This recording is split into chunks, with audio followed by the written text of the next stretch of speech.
This episode of What's in the Box is sponsored by Forbidden, coming soon to Indiegogo.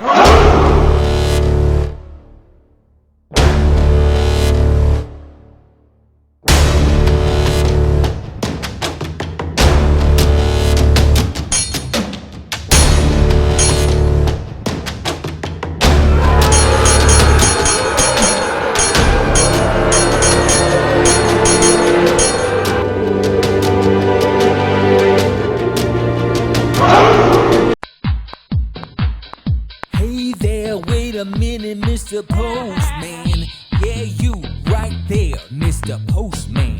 Hey, Mr. Postman, look at me. Is there a package just waiting for me? Where's my box?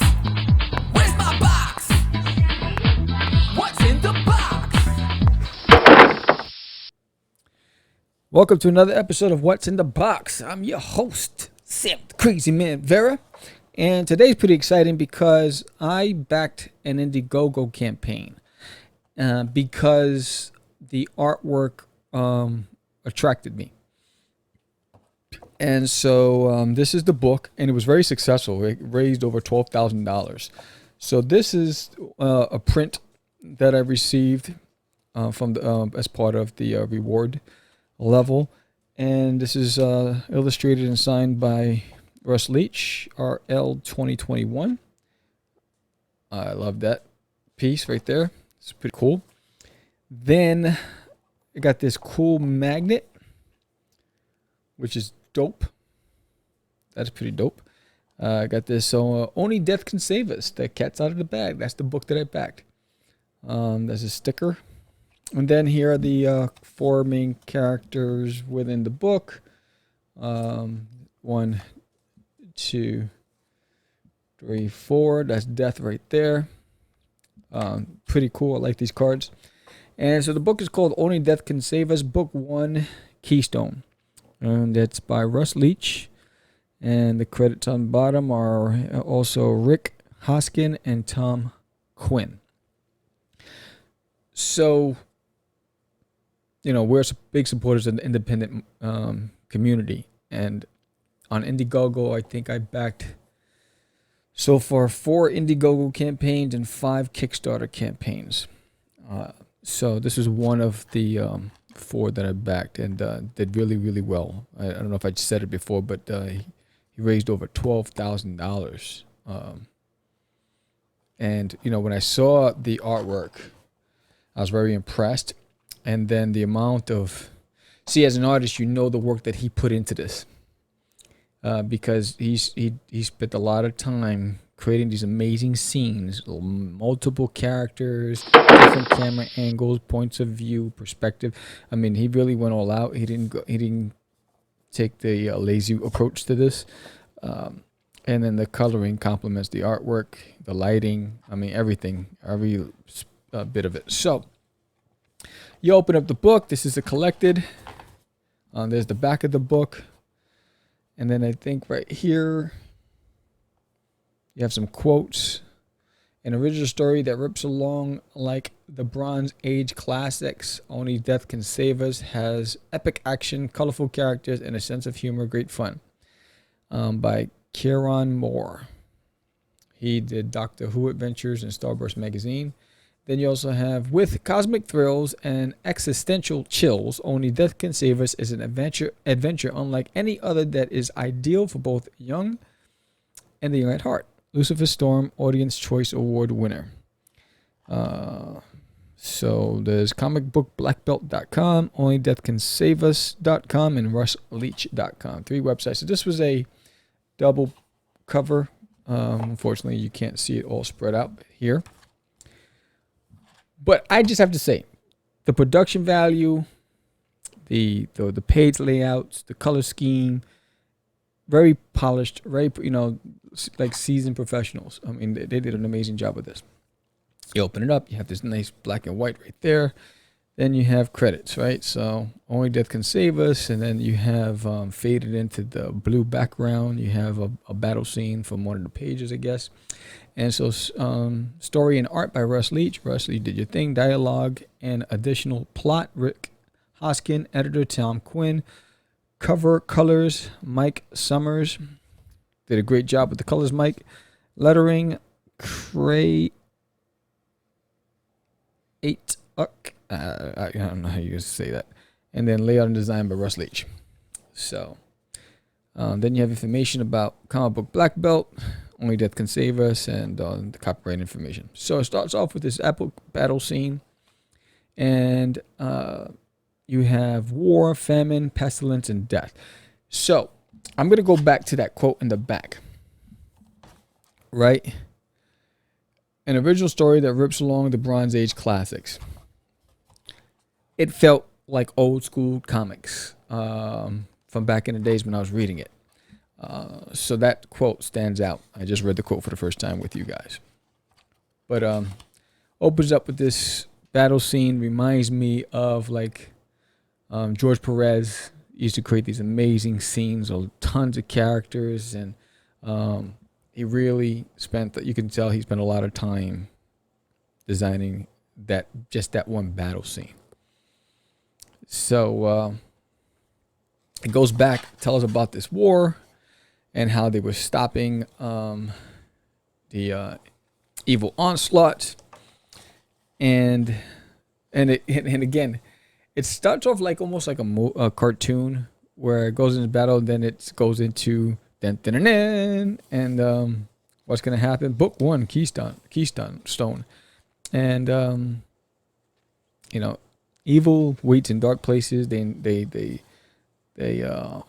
locked up evil, and they moved on. So now Death, I guess it's his promotion. He is just basically he has to be at the gates as everyone who's lost their lives before they enter the next phase of their journey. After their mortal figures have died, they have to tell them why they died, how they died, and then he has to be able to let them through and let them on. That's his life. So, and everything's boring until he meets this one scientist. And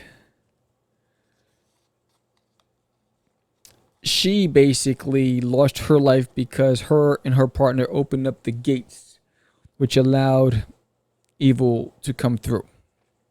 And so it catches his attention. She is more than just a real so he realizes, wait, we have to stop this. We can't allow, Satania, whatever, to destroy the world, because that's what they're going to do. They're going to destroy the world. So he realizes he has to go and he has to send word to the higher power, but he has to go at it alone. And this dead mortal decides that, she wants to go with him, risking losing her life for all eternity and not being able to go cross over to the next chapter of her journey. And it goes from there. And what I like about this is it has some humor to it. Cool story to it, cool banter.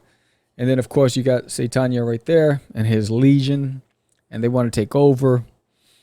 And so the scientist, her partner, becomes his bloodhound looking for the key, so that way he can keep the gates open and then he can bring his horde. And he knows he's not strong enough to defeat Satania, but he has to go up against him. So, he gets in his battle gear, pretty cool. And, again, this is just spoilers. When I do this, there's spoilers, guys. So you're going to get them all here. So, again, I just love the angles, the choices, the images. I mean, to think about the amount of time just to do this page right here. The amount of time it would have taken him. And then when I turn the pages, you're going to see some of his line work. Very clean line work. Mine would be messy. But his line work is very clean. So it takes on a life of its own. They have to stop this. He's basically outnumbered, outgunned. She's risking it all. She risks losing her whole life. Again. And he does battle with death, Death does battle with Satania, knowing that, because Satania is the Lord of Chaos, I guess, and knowing he's going to lose because he needs his other partners. But they haven't come yet. And so look at this one scene right here. This is a great scene. This would be a great pinup on the wall. Fantastic job, Russ. I mean, amazing. And then, I mean, everything, every page, there's just so much going on. She runs off with Stone, but you know, she's a mere mortal. She can't get away from the Lord of Chaos or Destruction, and so they continue to battle. He's trying to stop him. He's trying to stop him. So he's trying to stop him from getting a stone. He's trying to stop him from stopping him. She's trying to stop everybody. You got this mad scientist who became some sort of creature dog who decapitated one of the horde and put his head on that body, and so he can walk like a human. And he has his own intentions. He wants to be the ruler. It's just deception after deception after deception. So now, first of all, they tell the story about how this key, this stone, was hidden. And this guy was locked up. And so for me, the first thing I said to ask myself when I read that, it's like, wait, how did he get out? It wasn't just through that portal. He had help. And normally the help comes from within the ranks of the good guys. And that was the first thing I asked. And maybe it's my security background, my detective background. But that was the first thing. I said, somebody in their camp is acting up. I like this scene right here where they're coming through the building, crashing, airborne, coming down to the ground. I like it from the worm's eye view looking up. That was a great shot right there. Great choice. They're still fighting. The color looks good on this paper. Imagine if it was on gloss paper, how vibrant it would be. But I mean, it looks good here, great. But I could imagine what it would look like if it was on gloss, because it's like a matte finish. So again, the battle rages on. Still, nobody's coming to help. She risks her life. She decides to go, give up her life to be able to lock up Satania again.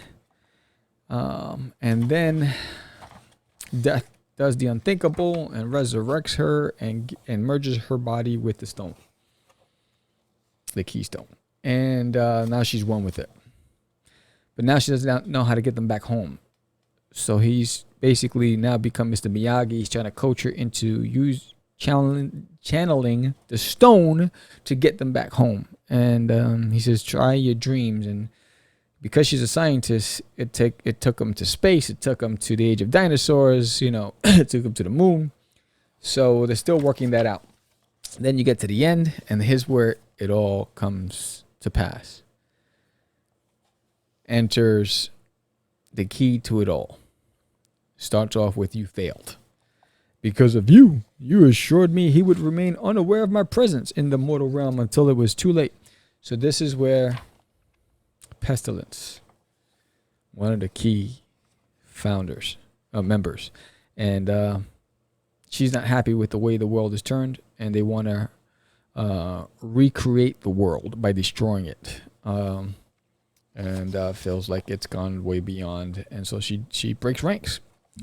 So then it goes into my favorite part of the book is number one. I mean, he goes into the character designs and little bios of each character. Then he does some pinup art, which is really cool. I love the designs of these pages. I mean, I have a couple of the cards right there, so you can see the difference. Okay, hold it. So you see how vibrant this is on a glossy finish versus that matte. Imagine what every page would have looked like if it was on this. Man.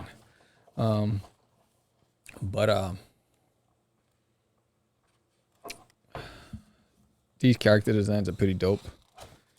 The color choices, I'm a big fan of blue. This blue matches my wall blue, which is really cool. Same color tone. More character art, more character designs. Great, pose piece. Hey, the paparazzi's here. They all stand and take a pose after they knocked everybody out.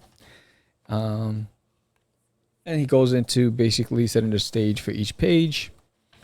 So here's some pencil designs.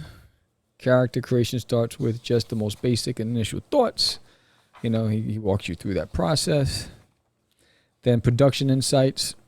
So you see here, what I like about this is right here, you got some thumbnail action going on here. Then he's like cleaning it up and fleshing it out. Then you got the ink, you know, then he inks it. Here's the inked version on top.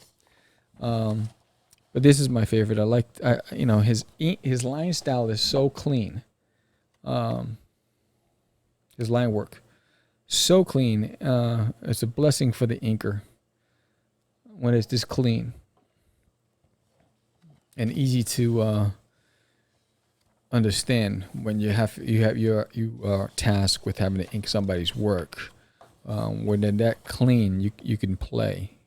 When it's more complicated, it makes it a little challenging for the inker. So, pretty dope. Let's see. And so you go from design to inks to colors. Then it's thank yous, list of eternity.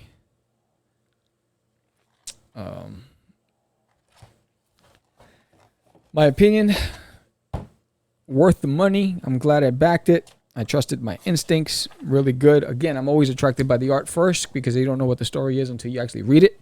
But Russ Leach, you did an amazing job with this. No wonder you raised over $12,000 with this. Much success to you and your crew. I'm a fan. I am a fan. And for like Eminem, a stan. So this was another episode of What's in the Box. If you have a book you'd like to be featured on What's in the Box, hit me up. If you want to sponsor an episode, also reach out to us at contact@catchthecraze.com. Contact@catchthecraze.com, and you too can be sponsored or featured or both on What's in the Box or any other of the shows in the Catch the Craze pipeline. I'm Sam the Crazy Man Vera. Thank you for watching another episode of What's in the Box. Don't forget, we also have Catch the Craze, where we interview a lot of independents. There's been a lot of independents on our show doing Kickstarters. So don't forget to check out those interviews. And we also have the Crazy 10 Less, a lot of great commentary. And this past week, if you didn't see it, it was about KB Toys and its impact on the toy industry. I'll talk to you soon. Have a blessed day. Peace.